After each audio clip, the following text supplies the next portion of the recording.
Assalamualaikum warahmatullahi wabarakatuh. Waalaikumsalam. Halo sobat-sobat Siaba, kembali lagi dengan saya dan Aba Abdillah Sani serta teman saya. Di sini kami akan berdiskusi tentang privasi dan keamanan di internet.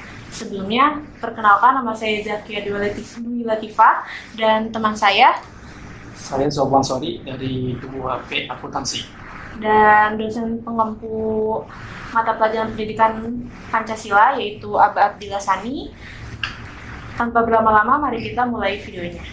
Jadi, Aba, pertanyaan pertamanya, langkah-langkah apa saja sih yang kita lakukan agar data kita tuh nggak diretas sama orang lain? Yang kedua ini apa? Langkah-langkah apa yang diambil oleh pemerintah supaya data-data pribadi kita itu tidak bocor? Oke, baik. Terima kasih pertanyaannya. Sebelum kita melangkah lebih jauh membahas masalah keamanan dari data-data, karena kita ada dalam suatu era di mana era internet yang sangat memungkinkan terbukanya peluang data-data yang sifatnya private, yang sifatnya pribadi itu bisa ditembus oleh orang lain. Tapi saya ingin mengajukan pertanyaan dulu kepada kalian. Sebenarnya data-data apa sih yang biasa kita suka fill in di internet? Data apa? nama, tempat tanggal lahir, terus ini kadang Adanya di mana tuh? Masukin ke mana? itu Shopee, daftar Shopee kan pakai itu tuh Abah. Oke. Kayak Tokped juga. Terus kalau misalkan kita daftar di aplikasi-aplikasi kayak Canva atau apa juga kita daftar melalui email. Email itu kan isinya data diri kita, komplit, dan nomor HP juga ada. Kalau kita misalnya pengen buka akun di Instagram, kita juga itu ada, kita isi formulir itu. Ada ya? Hanya cuma email. Email. Sedangkan email kan udah mencakup data diri kita. Oke, berarti dalam email itu sendiri ada macam-macam data kita ya. Iya. Terus kemudian kalau misalnya data itu dibobol oleh atau diketahui oleh orang-orang yang tidak berkepentingan lah, katakanlah yang akan memanfaatkan secara melanggar hukum. Sebenarnya apa saja kegiatan yang mungkin mereka lakukan yang merugikan kita dengan adanya data-data kita yang diambil oleh mereka itu?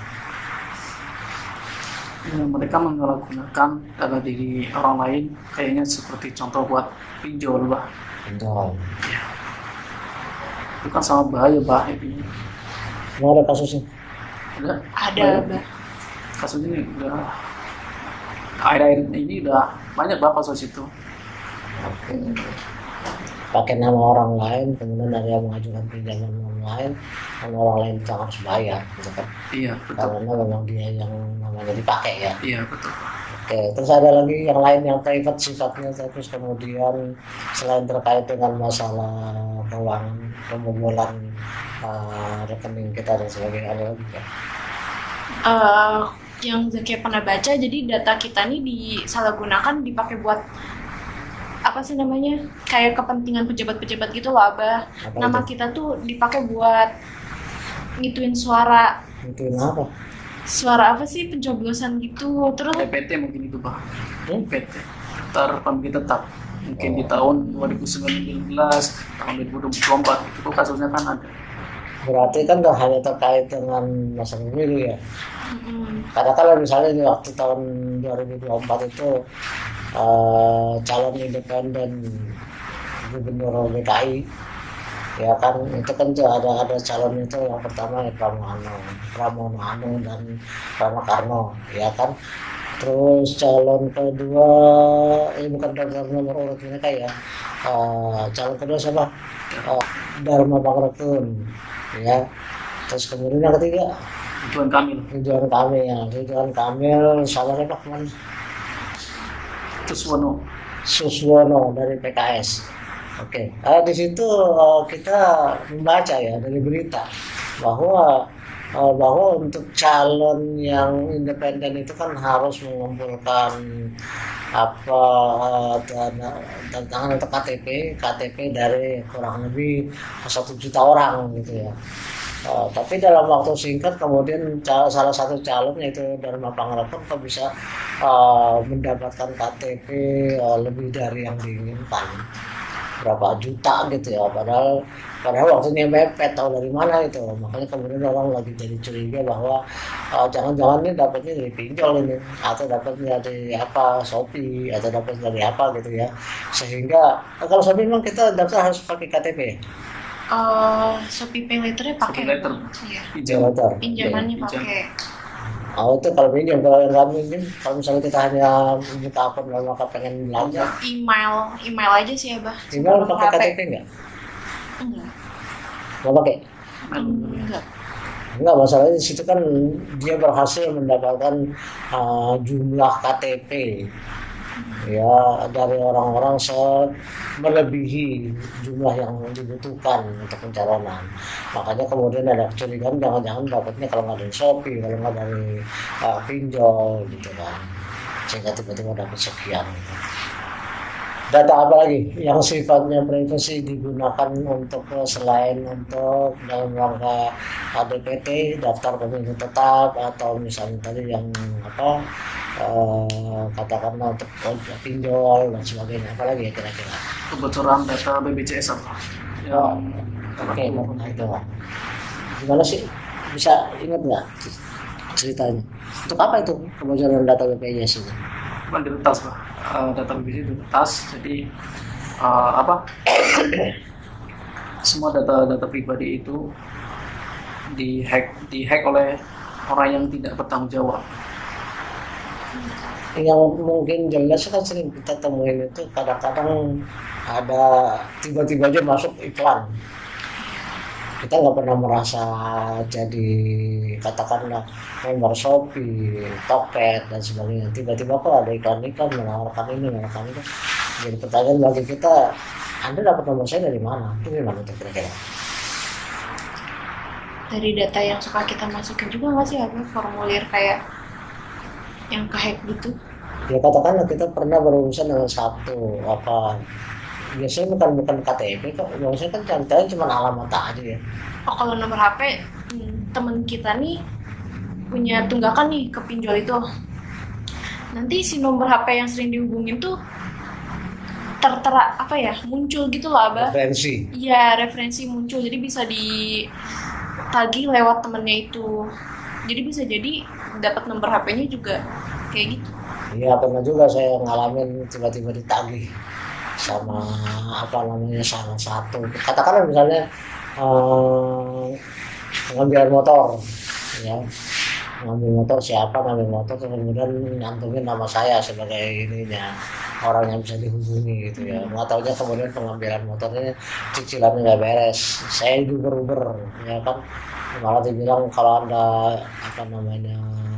tidak berkooperasi dengan kami, tidak bekerja sama, berarti Anda tuh memang bersekongkol untuk menipu. Kurang ajar banget, tahu juga kagak gitu.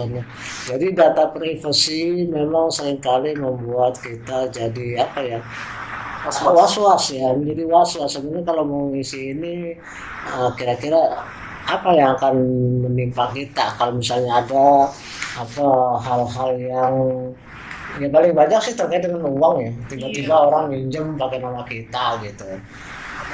Terus apa lagi yang kemungkinan akan melibatkan kita dalam suatu katakanlah kesulitan tersendiri dengan adanya privasi kita dihack orang gitu. Apa lagi ya? Nambah tagihan juga. Ya uang juga kan ya. Iya. Kayaknya banyak banget yang berhubungan sama uang. Ya kaitannya pasti kan ke situ, pinjaman yang beralih. Kita jadi menanggung beban padahal kita sendiri nggak terlibat apa-apa, nggak tahu menahu tentang suatu utang. Ada lagi nggak masalah privasi yang kita takutkan akan disalahgunakan dari data-data yang kita simpan di itu? Kalau Google Drive itu aman nggak untuk kamu?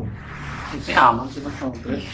Google itu kan banyak data-data kita juga di situ. Juga banyak katakanlah artikel atau apa karya-karya kita masuknya ke sana, ya kan. Bisa juga ada bahayanya juga itu. Kalau Google Drive belum nemu kasusnya ya? Iya, belum temu. Belum ada kasusnya. Iya. Yang banyak itu kejadiannya apa? Ya, seperti tadi Pak, kayak BPJS, terus pinjaman online, misalnya begitu Pak. Sekarang Juga Abah kasus yang BBM subsidi. Gimana tuh? Jadi kita pernah lihat video, dia itu belum pakai subsidinya solar ya. Terus tiba-tiba pas dia pengen ngisi 200.000 ke POM, udah nggak bisa, katanya udah dipakai sama orang. Kalau padahal dia belum pakai. Iya. Ini lagi kasus lain. Yang sering itu katakanlah misalnya BLT. BLT itu dalam satu RT jumlah banyak, padahal orangnya pada proyek ya. Orangnya pada pindah, udah pada nggak ada, udah pada meninggal, lalu kemudian tetap aja diajukan oleh pengurus setempat dengan jumlah yang fiktif, dengan jumlah yang nggak sesuai dengan realitasnya gitu, yang memang akan merugikan.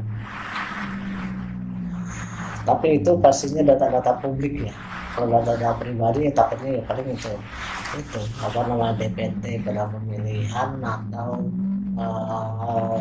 pinjaman online dan sebagainya. Yang jelas bahwa memang dalam kemajuan teknologi sekarang ini memang semuanya bisa dipermudah, tetapi justru akan terbuka kemungkinan masuknya niat-niat busuk dari orang-orang lain yang memanfaatkan bahwa tiap teknologi itu kan pasti ada kelemahannya lah. Dan yang jago masalah itu tentu orang-orang yang ngerti juga loh. Kalau kita nggak ngerti gimana maininnya kan gitu kan. Ya kayak saya dulu pernah punya katakanlah ponakan yang mampu menjebol data sekolah sehingga ujian itu soal-soalnya kebaca terus kemudian diperjualbelikan kepada teman-temannya. Itu kan nggak benar itu ya kan, seperti itu. Akibatnya kemudian memang resikonya akhirnya si anak ini ya dikeluarin. Ya. Padahal sebenarnya kan dengan mampunya dia melakukan peretasan data seperti itu berarti kan anak pintar. Katakanlah kalau misalnya nggak ngerti IT mana bisa dia meretas, mana bisa dia membobol gitu ya. Oke, jadi kira-kira seperti itu yang bisa kita bicarakan. Memang kita harus waspada dengan perkembangan teknologi yang memungkinkan adanya penyalahgunaan data-data pribadi yang merugikan orang lain. Oke, silakan. semakin canggihnya teknologi, maka kita harus hati-hati dalam mengisi data privasi kita untuk kedepannya supaya tidak disalahgunakan oleh orang lain. Assalamualaikum warahmatullahi wabarakatuh. Waalaikumsalam warahmatullahi wabarakatuh.